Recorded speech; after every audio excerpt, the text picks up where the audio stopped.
இம்முறை freedom flotilla கூட்டணியில் பயணித்திருக்கக்கூடிய சகோதர சகோதரிகள் 500க்கும் மேற்பட்டவங்க போயிருக்கிறாங்க. 59+ கப்பல்களில் போயிருக்கிறாங்க.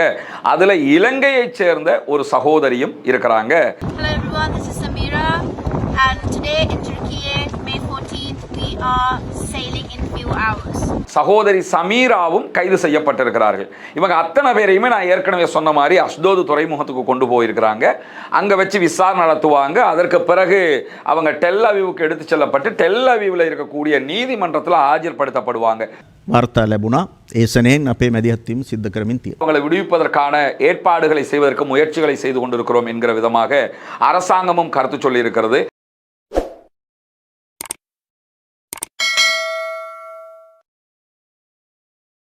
2 ஆண்டுகளுக்கு மேலாக காசா மீதான இஸ்ரேலிய ஆக்கிரமிப்பு யுத்தம் நடைபெற்றது நமக்கு எல்லாமே தெரியும். அந்த யுத்தம் தற்போது ஒரு யுத்த நிறுத்தமாக மாற்றப்பட்டிருந்தாலும் டெய்லி இஸ்ரேல் காசா மீதான தாக்குதல்களை தொடர்ந்து கொண்டுதான் இருக்கிறார்கள். 2 நாட்களுக்கு முன்பதாக கூட காசாவினுடைய பாலஸ்தீன விடுதலை அமைப்பினுடைய மாபெரும் தலைவர்களில் ஒருவரை கூட இஸ்ரேலிய ஆக்கிரமிப்பு இராணுவம் தாக்குதல் நடத்தி கொண்டிருக்கிறது. அதை தாண்டி தொடர்ந்து பொதுமக்கள் மீதான தாக்குதல்கள் நடத்தப்பட்டு கொண்டே இருக்கிறது. குவாட் கேப்டர் அட்டாக் பண்றாங்க, ட்ரோன் அட்டாக் பண்றாங்க, வான்வழி தாக்குதல்கள் நடத்தப்படுகிறது. இப்படி எல்லா தாக்குதல்களும் அப்பாவி பொதுமக்கள் மீது தான் நடத்தப்படுகிறது. யுத்த நிறுத்தம்ங்கிறது எழுத்துல இருக்குதே தவிர நிஜத்துல கிடையாது. அதை தாண்டி காசாவை மொத்தமாகவே ஆக்குபேட் பண்ணி வச்சிருக்கிறாங்க, சுற்றி வளைத்திருக்கிறார்கள், அடக்குமுறையாக மொத்தமாக ஆக்கிரமித்து கொண்டு இருக்கிறார்கள். மக்களுக்கு காசாவில் கடல் வழியாக வெளியே போகவும் முடியாது. தரை வழியாக போறதா இருந்தா அவங்க போக வேண்டிய மெயின் இடமாக இருக்கிறதே ரஃபா பார்டர். அந்த ரஃபா பார்டர் ஈஜிப்ட் பார்டர்ல இருக்கிறது, காசாவுக்கும் ஈஜிப்டுக்கும் இடையில. அந்த பார்டரையும் க்ளோஸ் பண்ணி வச்சிருக்கிறாங்க. யாருக்கும் உள்ள போகவும் முடியாது, அங்கிருந்து வெளியே வரவும் முடியாது. எல்லாவற்றையுமே இஸ்ரேல் தான் கண்காணித்து கொண்டிருக்கிறது. இப்படியான ஒரு சூழல்ல காசா மீதான ஆக்கிரமிப்பை முறியடிக்க வேண்டும், காசாவுக்குள்ள மக்களை அனுமதிக்க வேண்டும், காசாவுக்குள்ள மருத்துவர்களை அனுமதிக்க வேண்டும், காசா மக்களுக்கு தேவையான பொருட்களை கொண்டு போவதற்கு அனுமதிக்க வேண்டும் என்கிற கோரிக்கைகள் தொடர்ந்து சர்வதேச மட்டத்தில் வலுப்பெற்று வரக்கூடிய நேரத்தில் தான் ஃப்ரீடம் ஃப்ளோட்டிலா என்கிற ஒரு கூட்டணி உருவாக்கப்பட்டது. இது காசா யுத்தத்தின் போதே உருவாக்கப்பட்ட ஒரு கூட்டணி. இந்த கூட்டணி என்ன பண்ணுவாங்கன்னா, நிறைய மக்களை பல நாடுகளையும் இணைத்து கொண்டு காசாவினுடைய முற்றுகையை உடைக்கிறோம் என்கிற முயற்சி ஒன்றை எடுத்து கடல் வழியாக போவாங்க. போட்ல, கப்பல்ல நெடுந்தூரம் பயணம் பண்ணி காசாவுக்குள்ள போறதுக்கு முயற்சி பண்ணுவாங்க. அந்த முயற்சியை இஸ்ரேல் எப்பொழுதுமே தடுத்து வந்தது. ஆரம்பமாக இது ஃபேமஸ் ஆனது கிரேட்டா தன்பர்க் அவர்களுடைய பயணம். சூழலியல் போராளியாக செயல்படக்கூடியவர்கள் கிரேட்டா தன்பர்க், ஒரு 20-23 வயசு இளம் பிள்ளை.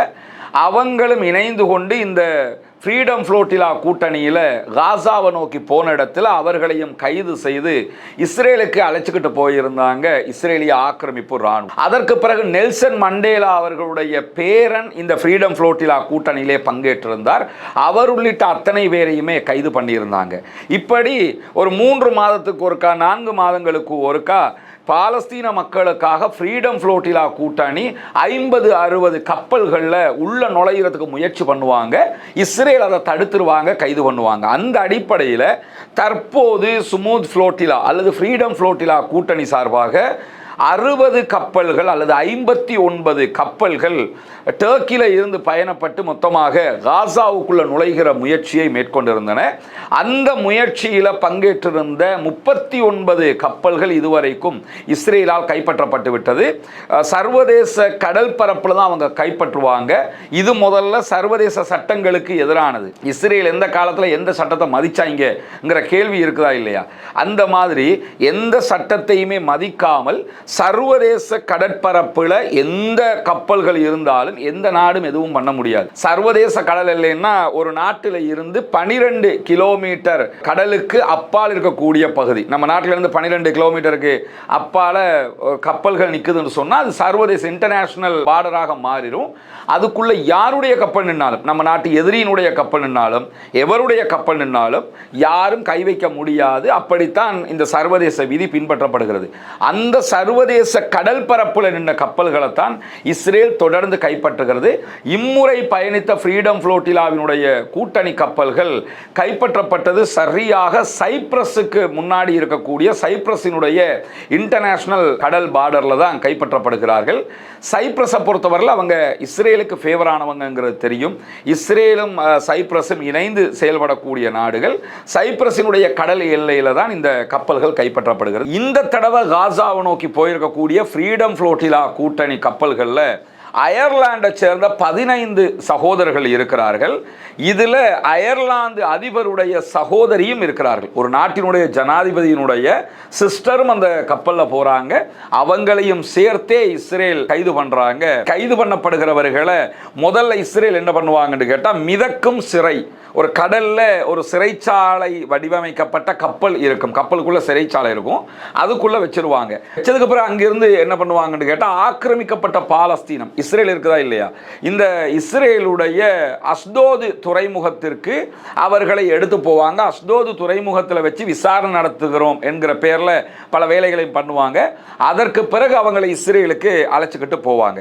இந்த இடத்துல நம்ம கவனிக்க வேண்டிய விஷயம் என்னன்னா, இம்முறை ஃப்ரீடம் ஃப்ளோட்டிலா கூட்டணியில் பயணித்திருக்க கூடிய சகோதர சகோதரிகள் 500க்கும் மேற்பட்டவங்க போயிருக்கிறாங்க. 59 பிளஸ் கப்பல்களில் போயிருக்கிறாங்க.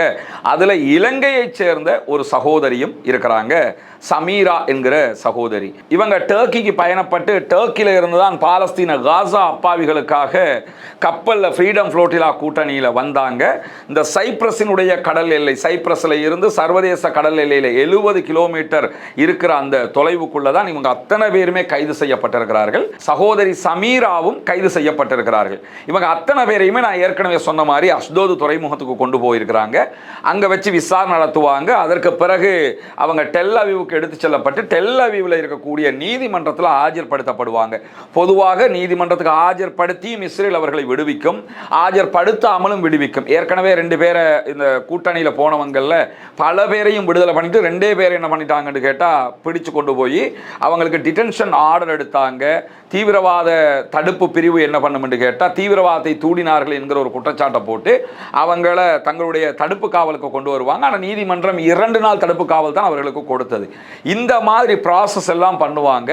பண்ணிட்டு அவர்களை விடுதலை செய்வார்கள். அந்தந்த நாடுகள் தலையிடும். அந்த அடிப்படையில் அவர்களுக்கு விடுதலை கிடைக்கும். இந்த இடத்துல நம்ம என்ன பார்க்கணும்னா, நம்முடைய நாட்டை சேர்ந்த சகோதரி சமீராவும் போயிருக்கிறாங்க. அவங்களும் கைது செய்யப்பட்டிருக்கிறாங்க. சமீரா விடுதலை செய்யப்பட வேண்டும். சமீரா விடுவிக்கப்பட்டு பாலஸ்தீன அப்பாவிகளுக்கான ஒரு குரல் இலங்கையிலிருந்தும் பயணித்திருக்கிறது என்பது இந்த இடத்திலே நாம் மகிழ்ச்சி அடையக்கூடிய ஒரு தருணமாக இருந்தாலும் சமீராவினுடைய கைது கவலை அளிக்கக்கூடிய ஒன்றாக இருக்கிறது. ஏன்னா கைது பண்ணியிருக்கிறவங்க ஒன்றும் ஸ்ரீலங்காவினுடைய போலீஸோ அல்லது மற்ற நாடுகளுடைய ஒரு இராணுவ உளவு பிரிவுகளோ போலீஸோ கிடையாது. கைது பண்ணியிருக்கிறவங்க இஸ்ரேல்காரங்க. கைது செய்த காரணம் காசாவுக்குள்ள நுழைய முயன்றார்கள் என்று. இதுவெல்லாம் கைது செய்வதற்கான காரணமே கிடையாது. அவங்க இன்டர்நேஷனல் கடல் பார்டர்ல தான் நின்றுக்கிறாங்க. அவங்கள கைது பண்ணவே முடியாது. இரண்டாவது, காசாவினுடைய கடல் பரப்பு காசா மக்களுக்குரியது. அந்த கடற்பரப்புல அவங்க போயிருந்தா கூட அவங்களை கைது பண்ணிருக்க முடியாது. ஆனா கிரேட்டா தன்பர்க்கையே கைது பண்ணாங்க. நெல்சன் மண்டேலாவினுடைய பேரப்பிள்ளையே கைது பண்ணாங்க. இப்ப சமீரா கைதாகி இருக்கக்கூடிய இந்த தருணத்தில் அயர்லாந்தினுடைய ஜனாதிபதியினுடைய சகோதரியும் கைது செய்யப்பட்டிருக்கிறார். கைது செய்வதை வளமையாக்கி கொண்டிருக்கிறது இஸ்ரேல். அவர்கள் விடுவிக்கப்பட வேண்டும். இன்னைக்கு இலங்கையினுடைய அமைச்சரவை பேச்சாளர் கலந்து கொண்ட ஊடக சந்திப்பில் கூட சமீரா கைது தொடர்பாக நாங்கள் அறிந்திருக்கிறோம், நாங்கள் ஆல்ரெடி தெரிஞ்சதோடு அவங்களை விடுவிப்பதற்கான ஏற்பாடுகளை செய்வதற்கு முயற்சிகளை செய்து கொண்டிருக்கிறோம் என்கிற விதமாக அரசாங்கமும் கருத்து சொல்லி இருக்கிறது. நம்முடைய நாட்டு அரசாங்கத்தை பொறுத்தவரை பாலஸ்தீனத்திற்காகவே பன்னெடுங்காலமாக போராடிய ஒரு குழுவினர் தான் இன்றைக்கு ஆட்சியில் இருக்கிறார்கள். அது ஜனாதிபதி அனுரகுமார் திசாநாயக்கவாக இருக்கலாம், அல்லது ஊடக பேச்சாளராக இருக்கக்கூடிய நலிந்த ஜெயதிசவாக இருக்கலாம், விஜித ஹேரத் அமைச்சராக இருக்கலாம், யாராக இருந்தாலும் டில்வின் சில்வா உட்பட அத்தனை பேருமே பாலஸ்தீனம் விடுவிக்கப்பட வேண்டும், பாலஸ்தீனம் தனிநாடாக வேண்டும் என்கிற கோரிக்கைகளை வலியுறுத்தி பன்னெடுங்காலமாக போராடியவர்கள். அதே கோரிக்கை அடிப்படையில் தான் ஒரு சகோதரி தற்போது போயிருக்கிறாங்க, இஸ்ரேலால் கைது செய்யப்பட்டிருக்கிறாங்க.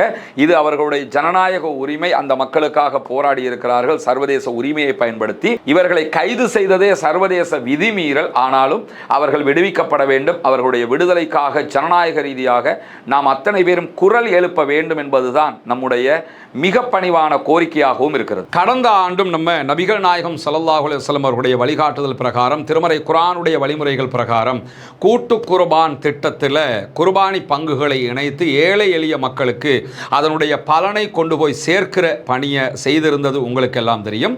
அந்த அடிப்படையில் இம்முறையும் அதே போன்று கூட்டு குர்பானி திட்டம் நடைமுறைப்படுத்தப்பட இருக்கிறது. இப்னு அப்பாஸ் ரலியல்லாஹு அன்ஹு அவர்கள் அறிவிக்கக்கூடிய ஆதாரபூர்வமான நபிமொழி திர்மிதி, இப்னு மாஜா உள்ளிட்ட பல நபிமொழி கிரந்தங்களிலே பதிவு செய்யப்பட்டிருக்கிறது.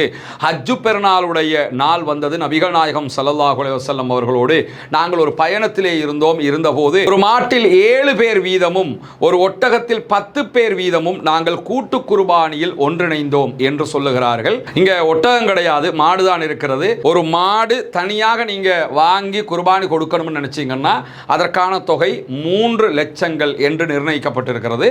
இதே நேரத்தில் ஒரு பங்காக கொடுக்கணும்னு விரும்பினீங்க என்று சொல்லி சொன்னா 7 பேர் இணைந்து ஒரு பங்கு என்கிற விதத்தில் ஒரு பங்கினுடைய விலை 43,000 இலங்கை ரூபாய்கள் என்று நிர்ணயிக்கப்பட்டிருக்கிறது. ஏழை எளிய மக்களுக்கு இதனுடைய பலன்கள் போய் சேரும் விதமாக இந்த கூட்டு குர்பானியுடைய திட்டத்திலே இணைய விரும்புகிற சகோதரர்கள் முன்னால் தெரிகிற நம்முடைய வங்கி கணக்கிலக்கத்திற்கு உங்களுடைய குர்பானுடைய பங்குகளுக்கான பணத்தொகைகளை அனுப்பி வைக்க முடியும். வெளிநாடுகளிலிருந்து இணைய விரும்புகிற சகோதரர்கள் இதற்கான பணத்தை அனுப்ப முடியாது எனும் பட்சத்தில் முன்னால் தெரிகிற என்னுடைய வாட்ஸ்அப் இலக்கத்திற்கு நீங்கள் தொடர்பு கொண்டீங்கன்னா எப்படி நீங்கள் பணம் அனுப்புவது என்கிற விவரங்கள் நம்ம உங்களுக்கு சொல்வதற்கு தயாராக இருக்கிறோம். எனவே கூட்டு குர்பானி திட்டத்திலே நபி வழி பிரகாரம் ஒன்றிணைந்து நாளை மறுமையிலே அதிகமான நன்மைகளை பெற்று ஜன்னத்துல் ஃபிர்தௌஸை அடையக்கூடிய பாக்கியத்தை வல்ல இறைவன் நம் அனைவருக்கும் தந்தருள்வானாக. வாஹிர் தஅவானா அல்ஹம்துலில்லாஹி ரப்பில் ஆலமீன்.